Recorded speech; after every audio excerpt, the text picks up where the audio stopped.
Hello दोस्तों। आज Sunday है और मैंने सोचा कि मैं क्लीन करता हूँ। देखिए मैंने सारा सेटअप लगा रखा है और क्लीन भी कर दिया पैनल को। और ये देखिए बाल्टी में पानी डाल करके, हालांकि टैप से भी कनेक्ट हो जाता है, लेकिन ये मेरे को कन्वीनियंट लगता है ज़्यादा। तो ये देखिए क्लीन हो गया है चकाचक। और आज बहुत लोगों का कन्फ्यूज़न था और क्वेश्चन पूछ रहे थे कि भाई ऐसा क्या फ़ायदा है 176 यूनिट ला करके कि आपका जनरेशन 176 हुआ। तो भाई वो जनरेशन नहीं, वो एक्सपोर्ट था। जो मैंने पिछले वीडियो मैंने दिखाया था 176 यूनिट जो हुआ है वो मेरा एक्सपोर्ट हुआ है, ना कि जनरेशन। मतलब क्या कि दिन में मैंने जितना भी यूज़ किया, रात में मैंने जितना भी बैटरी कंज्यूम किया, वो सब यूज़ होने के बावजूद 176 यूनिट यानी कि 176 यूनिट मैंने ग्रिड को एक्सपोर्ट किया है, दिया है अपना काम करने के बाद। मतलब सारा मोटर, समरसेबुल, इंडक्शन, अपना गाड़ी सारा कुछ चार्ज करते हुए। तो मेरा एक्स्ट्रा था, जो मेरा वेस्टेज आता था 176 यूनिट जो मैंने सेल किया था। और उस टाइम धूप भी नहीं था, तो लगभग 11:30 बज रहे हैं अभी दिन के। और धूप वगैरह देख सकते हैं, धूप वगैरह है, ठीक है ना। धूप में गर्मी नहीं है उतना, लेकिन धूप है, पहले से तो बेटर है। तो आप देख सकते हैं पैनल को मैंने क्लीन कर दिया है वो प्रेशर मशीन से, जो मैंने ऑनलाइन लिया था अमेज़ोन से। और देख सकते हैं पैनल भी लगभग अभी देखने में आपको क्लीन लग रहा होगा। अब इतना क्लीन तो नहीं होगा क्योंकि प्रेशर मशीन से उतना क्लीन नहीं होता, जो बात फैक्ट है। मतलब जो इसको सूखेगा तो थोड़ा सा हल्का डस्ट टाइप का लगेगा। ये देखिए, ये हमारा 10 पैनल है 575 वाट का, सारा कुछ ये देख सकते हैं। मैं सीढ़ी लगा के चढ़ा हुआ हूँ। तो अब उतना मेहनत कौन करने जाए इसको क्लीन करने के लिए। डंटा लेकर के 20 फीट का डंटा, और उसको फिर क्लीन करना है। तो ठीक है, क्लीन करने में आपको ये है कि आपका जो ये चला रहे मोटर चला रहे हैं प्रेशर पंप, इसका कॉस्ट नहीं आएगा बिजली बिल का, वो आपको बचेगा। तो भाई अगर इसको मैं चला रहा हूँ तो ये भी समझिए कि सेल्फ कंजम्पशन ही हुआ है। इसको क्लीन करने के लिए अगर मैं सोलर को यूज़ करने के लिए मैं प्रेशर पंप का इस्तेमाल कर रहा हूँ, तो ये भी समझिए सेल्फ कंजम्पशन में ही काउंट होगा सोलर का। मेरा बर्बादी तो हो रहा है भाई क्लीन करने के लिए, तभी मैं एनर्जी पा रहा हूँ। और अगर मान लीजिए आप प्रेशर पंप नहीं कीजिएगा, पानी और हाथ से अगर क्लीन कीजिएगा, तो समझिए आपका भी ये आपका सेल्फ कंजम्पशन हुआ। अगर खुद से आप क्लीन करेंगे पैनल को रगड़ रगड़ करके मॉप के थ्रू, तो आपका बॉडी का सेल्फ कंजम्पशन हुआ खुद का। और अगर मान लिए कि प्रेशर पंप से करेंगे तो आपका इन्वर्टर का आपका सेल्फ कंजम्पशन में से काउंट किया जाएगा, क्योंकि धो रहे हैं भाई उसी को बिजली बनाने के लिए ना, तो सेल्फ कंजम्पशन में काउंट होगा, है ना। और आज मैं आप लोग को बताऊंगा, मैं नीचे जा करके, और जो हमारा एक्चुअली मैंने स्मार्ट ESS जो हमारा था वाईफाई डाटा लॉगर, तो उसमें सारा डिटेल्स दिखाता है क्या जनरेशन हुआ क्या नहीं हुआ। तो मैं कल का आज का मैं कोशिश करूँगा कि उसका मैं इसी में अटैच करूँ वीडियो। तो मैं नीचे जाकर उसका वीडियो बनाऊंगा कि क्या जनरेशन हो रहा है, क्या नहीं हो रहा है, कितना हुआ है, ये सारा कुछ मैं डिटेल्स इसी वीडियो में अटैच करूंगा। तो वीडियो में बने रहिए। ये हमारा स्मार्ट ESS है का सॉफ्टवेयर है, आप देख सकते हैं। ये मेरा ई माफिया नाम से है। तो ये देखिए इंटरफेस ओपन हो गया, इसमें सारा कुछ आपको दिखा रहा है। ये जो पैनल्स दिखा रहा है 3 किलोवाट या कुछ वो ऐसे दिखा रहा है, रात में क्या बनाएगा वो। ये बैटरी दिखा रहा है, और राइट साइड में 400 कुछ वाट जो दिखा रहा है वो हमारा अभी एक्सपोर्ट का सॉरी, वो हमारा घर का लोड चल रहा है। मैंने ACB मोड में रखा है आपका सोलर यूटिलिटी एंड बैटरी, क्योंकि मैं एक्सपोर्ट करता हूँ तो ACB मोड ही चलेगा, उसमें ACB मोड नहीं चलेगा रात में या दिन में। मैं हमेशा ACB ही रखता हूँ। तो इसमें सारा देखिए डिटेल्स बता रहा है कि कितना 3 एम्पियर से बैटरी चार्ज कर रहा है, और आपका AC इनपुट वोल्टेज है 221.6 वोल्ट। तो ये आपका इंटरफेस आएगा जब आप स्मार्ट ESS को ओपन करेंगे। तो अभी देखिए चार्ट दिखा रहा है, तो चार्ट में तो ज़्यादा आपको समझ में नहीं आएगा डिटेल से। तो ये देखिए इसमें आप देख सकते हैं ये जो ग्राफ हुआ है मेरा आज का, देखिए यूनिट A जनरेशन हुआ है 22.075।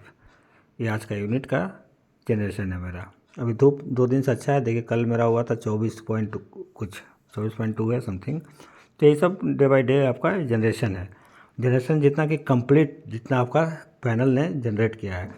और ये थोड़ा सा कम ज़्यादा भी होता है, वो तब होता है, हो सकता है जैसे कि आज कम जनरेशन मेरा दिखा रहा है कल की अपेक्षा।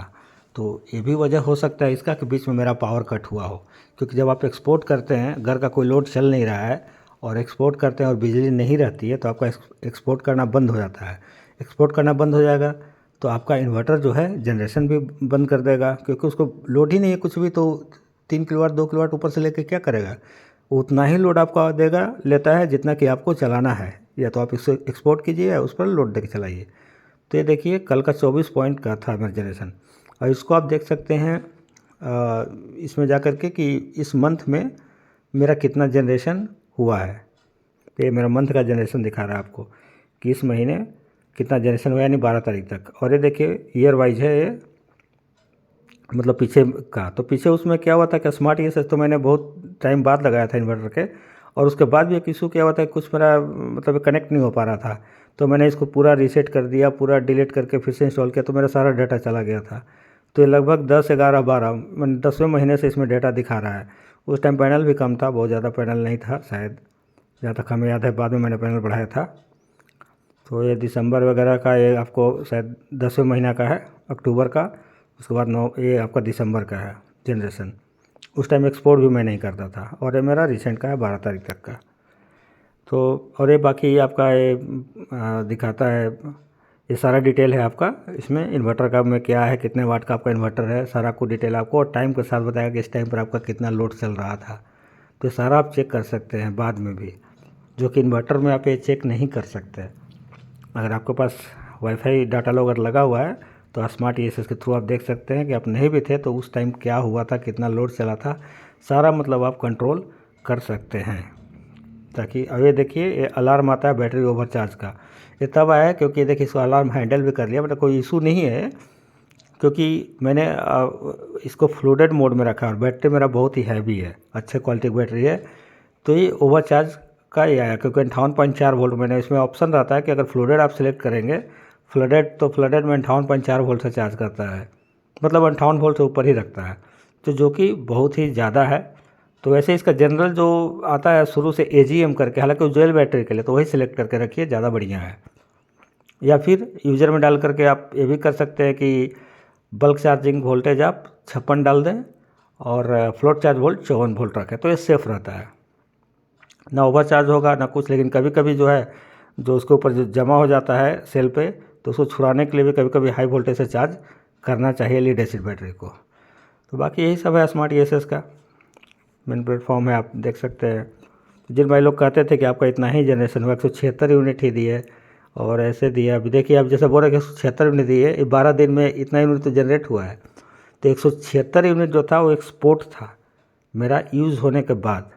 ये जो है परफेक्ट है कि एक्चुअल में मेरा कितना जनरेट हुआ एक्सपोर्ट करके और घर का लोड चला करके।